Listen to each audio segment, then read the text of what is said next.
Hoi almal, ek hoop dit gaan goed. Ek sit in die verkeer vas. Ek wil net vir julle 'n woord bring vandag. Bietjie bemoediging. Dalk het jy dit nie geweet nie.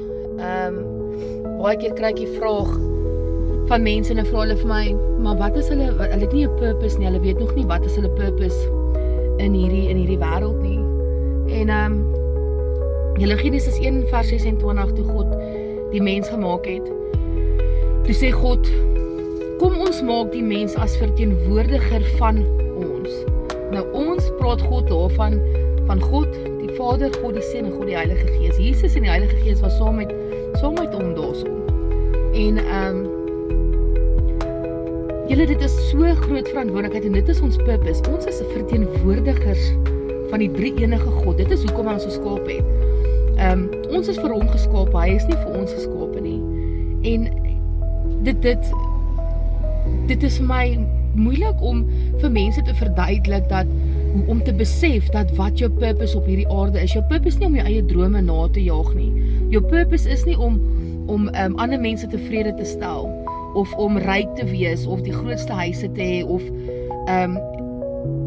world records te breek en al hierdie goed nie. Daai goeders is net bonusse.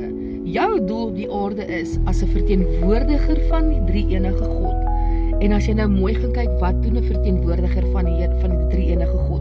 Dan het jy jou Bybel nodig. Dan het jy nodig om elke liewe dag, oggend en aand, Bybelstudie te doen om te weet wie jou maker is. Jy moet weet wat is God se karakter, wie Jesus is en wat die Heilige Gees doen. En jy kan nie 'n verteenwoordiger van God wees as jy nie die Heilige Gees in jou het nie. Want wanneer jy die Heilige Gees in jou het en jy doen goed buite God se woord en autoriteit, dan gaan die Heilige Gees jou teregwys op dit wat jy verkeerd doen. Daar is baie keer mense wat die Heilige Gees in hulle het en dan doen hulle goeders wat buite God se orde is. Ek was een van hulle gewees. En ek het eintlik in rebellie opgestaan teen die Heilige Gees. En kyk, ek het my al die gesien. Maar wanneer jy in die spieël kyk, dan moet jy nie jouself raak sien nie. Jy moenie sien wat die wêreld oor jou sê of wat jy van jouself sê nie.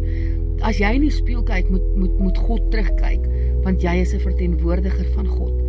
En besef dat jou identiteit in God is, en geen mens, geen aardse goeders nie, niks anders nie. Al wat jou identiteit is in God. En die dag wanneer jy dit besef, dan besef jy hoeveel werd jy is en wat Jesus regtig vir jou kom doen het. Ek hoop jy het 'n lekker dag hier. Bye.